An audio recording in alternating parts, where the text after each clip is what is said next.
Hey folks, it's me again, and I'm going to go, the last thing I'm going to talk about on the analysis of the core samples is anhydrite. Now, I'm going to put that up there so everyone can see it right here. And take a minute or two, folks, and go Google anhydrite and see what you come up with. But the long and short of it is, anhydrite is a chemical that, when it's exposed to water, turns basically into gypsum.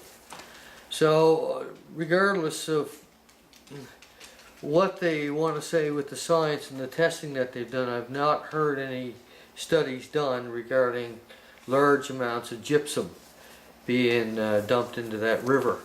Now, we all have had some experience with gypsum, gyprock, and all the products that are made from gypsum.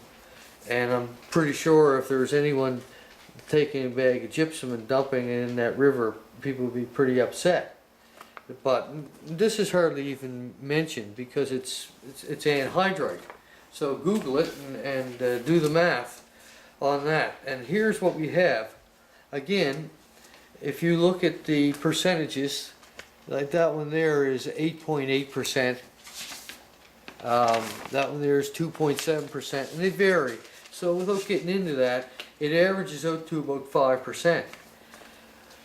And this is on their samples. This is the cherry pick sample, not the fully exposed core from top to bottom. This is the cherry pick sample, 5%. So on 8.5 million tons, that's over 400,000 tons of this material. So 30,000 truckloads of gypsum, based on average on their core samples. Now, no one's done anything or mentioned anything about gypsum. And anyone who's had anything to do with gypsum, if you dump it, it settles out. It clouds the water. There's a lot of things. I'm not familiar with all the potential hazards of gypsum. I know that, we use products made from gypsum and limestone to alter the pH on land. Everyone puts lime on their land, for example. So I know that the pH is going to be altered. It has to be altered if you're putting massive amounts of gypsum into the water. There's been no study that I'm aware of that deals with that. So this information and their science is based on this, and it's incomplete in so many ways. Every time you put it under serious scrutiny, it comes up short. Where is the material that deals with excessive amounts of gypsum?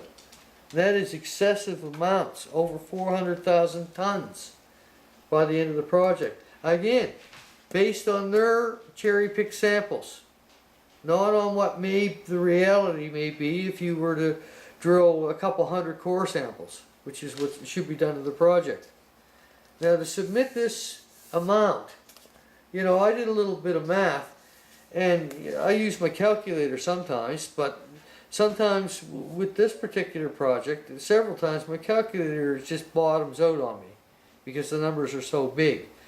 So I was saying these six samples, let's say that they weigh 20 pounds each, so 120 pounds of sample, based out of 8.5 million tons, and a metric ton being 2,200 pounds. It's 17 billion pounds of material, and they've taken out 120 pounds as a sample.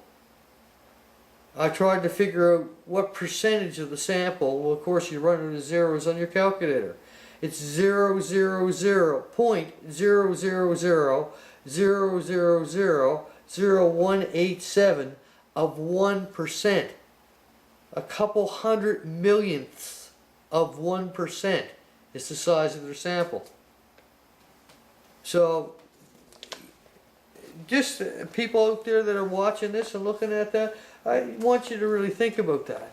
If it was you or I that was going to do a project and we were trying to truthfully submit everything that was going on with regards to materials like this, if we would get away with this.